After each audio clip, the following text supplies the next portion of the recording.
Looking for a fast-charging, ultra-responsive stylus for your iPad? Meet the 2X Fast Charge Active Stylus Pen, designed for 2018 to 2025 Apple iPads. Take your creativity and productivity to the next level. Click the link in the video description to shop now on Amazon. My granddad was murdered by Hamas and handed back in sick coffin parade. World should not rest until they are obliterated. The grandson of an elderly hostage killed in Hamas clutches has blasted the cowardly terror group for his murder. Veteran peace campaigner Oded Lifshitz's body was barbarically released in a gut-churning ceremony alongside the Biba's family. Oded, a long-term defender of Palestinian rights, and his wife Yasheved were viciously kidnapped from Kibbutz Ner or during Hamas' warped October 7 massacre. Yasheved, 85, was released 16 days later, but 83-year-old Oded, who suffered health issues, was cruelly kept in captivity in Gaza. His bewildered family spent months praying for his freedom, but were left heartbroken when his body was callously returned in a locked coffin by gun-toting Hamas monsters in February. Journalist Oded died in Hamas captivity despite campaigning for the recognition of Palestinian rights and peace between Arabs and Jews. His devastated grandson Daniel Lifshitz insists not enough was done to release his beloved grandfather, as he condemned Hamas' evil treatment of him. Daniel told the son, "Hamas should not exist. The way my grandfather was treated is a shame for Hamas, for the Arab world, for cultures, for religions, for everyone around the world who didn't shout to release him. Hamas terrorists shot him, wounded him, dragged him and took him into Gaza, put him in an apartment with no real food or medicine. They murdered him by mistreating him, and after that they released his body in a shameful ceremony. That is unacceptable. The world should go out and shout about it." Oded, whose daughter Sharon is a British citizen living in Walthamstow, East London, was abducted alongside the Biba's family from Kibbutz Ner Oz. He was at his home in the kibbutz, which he helped found when unforgiving Hamas terrorists swept across the border and killed at least 1,200 people, before taking 251 hostages back to Gaza. Oded and Yasheved spent years driving sick Palestinians to hospitals in Israel for treatment, but in a twisted irony were hauled into the abyss of conflict. Yasheved was taken on the back of a motorbike, and the final time she saw Oded, he was lying at the edge of their home before he was also kidnapped.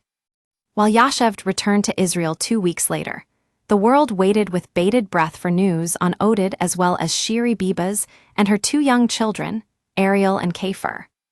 Warped Hamas officials claimed they were all killed in an Israeli airstrike without any proof. Hopes, father of 4, Oded, and the Bibas family were still alive were shattered when Hamas revealed their bodies would be released in February during the ceasefire. After 503 days of torment, Hamas handed over 4 coffins containing what was supposed to be the bodies of Oded, Shiri, Ariel, and Kafir. In a vile twist, one coffin held the remains of an unidentified woman rather than Shiri's. Her body was released separately after. According to the National Institute of Forensic Medicine, which identified the hostages' remains, Oded was killed in captivity more than a year ago. A female hostage held with Oded for several days before her release told how after 20 days the peace activist was dragged out of the room after he fell unwell.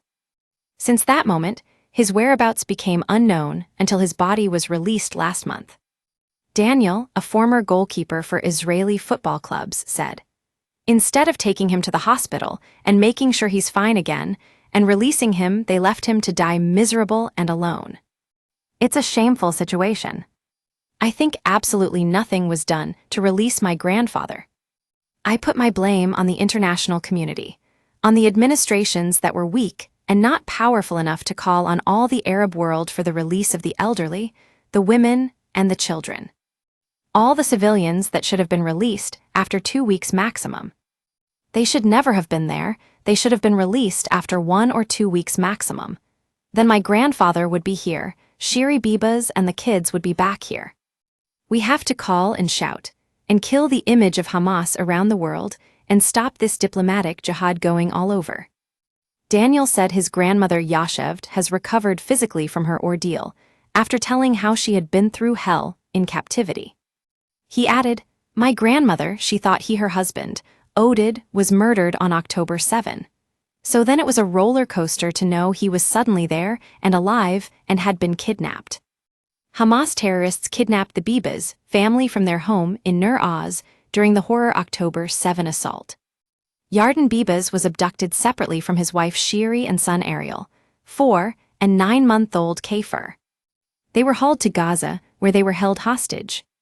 Shiri's parents were both killed in the attack on the kibbutz. Shiri and her boys, the two youngest hostages taken from Israel on October 7, became symbols of the hostage crisis. Late in 2023, Hamas claimed the mum and youngsters were killed in an Israeli airstrike without offering any proof. Israeli authorities were unable to confirm their deaths. Fears for Shiri, Ariel, and Kafir grew as the months went by amid a lack of confirmation whether they were still alive or not. On February 1, Yarden was released amid the ceasefire after 484 days in captivity. Then on February 20, Hamas handed over coffins it said contained the bodies of Shiri, Ariel, and Kafir. Ariel and Kafir's remains were verified by Israel, but the remains of the female did not match Shiri's DNA. Her body was finally handed back on the evening of February 21. Hundreds lined the streets for their funerals on February 26, with buildings and monuments around the world illuminated in orange as a tribute to the boy's hair color.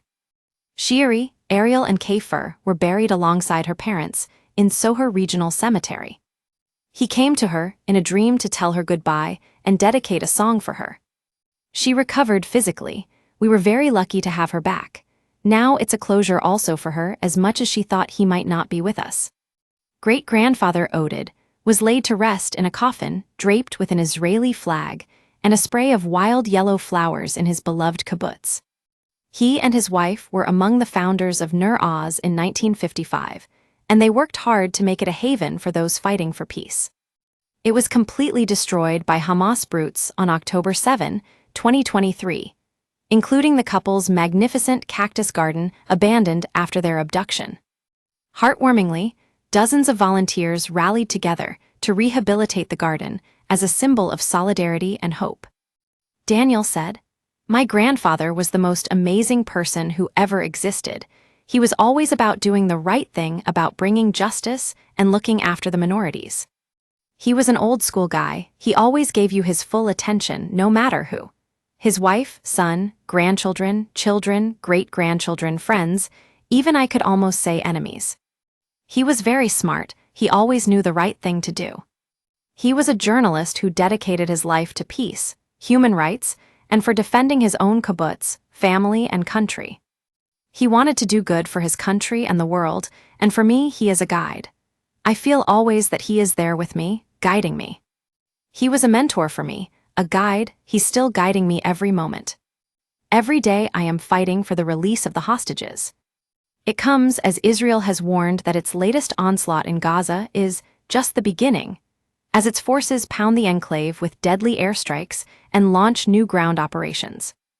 Israeli leader Benjamin Netanyahu said he ordered strikes because Hamas had rejected proposals backed by the U.S. to extend the ceasefire in exchange for releasing the remaining hostages. Hamas still holds 59 of the 251 hostages who were seized on October 7.